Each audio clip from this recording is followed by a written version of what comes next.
Hi, I'm Renuka Goff, Product Marketing Manager here at NextMove. Today, we're going to talk about optimizing route operations in multiple markets. As businesses scale, they're often increasing volume in their current market, as well as expanding to new market locations. Before we dive in, let's quickly go over what we mean by market location. A market location is any geographic area that is serviced by the same fleet of vehicles and adheres to the same set of business rules. A market location does not have to be a single city. It can be part of a city like a neighborhood or even a combination of multiple neighborhoods or cities. What matters here is that one fleet services the market location and that the same business rules apply each time routes are generated. Okay, so if you're curious about expanding, you probably have questions that are coming to mind.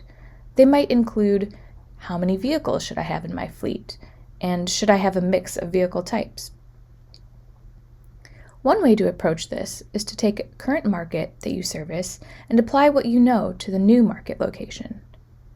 So let's say we have a current market in Princeton, New Jersey, and we're looking to expand to Philadelphia. First, let's take a look at what it's like to run the solver for our current market. We see that there are 5 vehicles and 20 stops.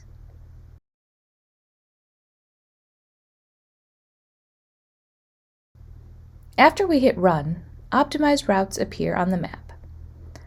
We see there are 0 unassigned stops. Now, let's create an input file for Philadelphia.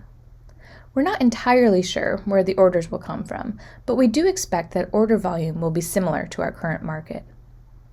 We'll use 20 randomly generated locations for the new market. We'll continue to use our fleet size of 5 vehicles. However, the fleet in Philadelphia is expected to utilize our latest investment, scooters. The scooters have a capacity of 2 rather than the car capacity of 4 used in Princeton. So we'll make those updates to the file. Let's go ahead and run this to see how it plays out.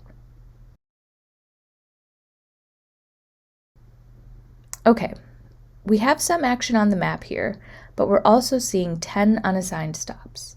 Clearly, we'll need a larger fleet, or we'll need to rethink our idea to use the scooters. In talking to the team, they are set on using scooters, so let's get a sense of how many we'll need to ensure we have no unassigned stops. Let's bump up the number of vehicles in the input file to 15. The solver likely won't need to use all of them to find a solution, with all stops assigned.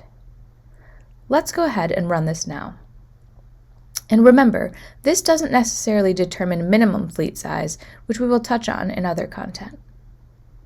Alrighty, so we see we will likely need around 11 scooters to service this type of demand in Philadelphia. We've outlined a simple example here as it helps illustrate how easy it is to model and manage multiple market locations with NextMove. You can also add location-specific complexity to your input file as you see fit, from differing the default vehicle and stop values to adding compatibility attributes, route limits, and more. Ready to give it a try? Sign up for a free NextMove Cloud account at cloud.nextmove.io/signup. And then, of course, dive into our documentation at docs.nextmove.io.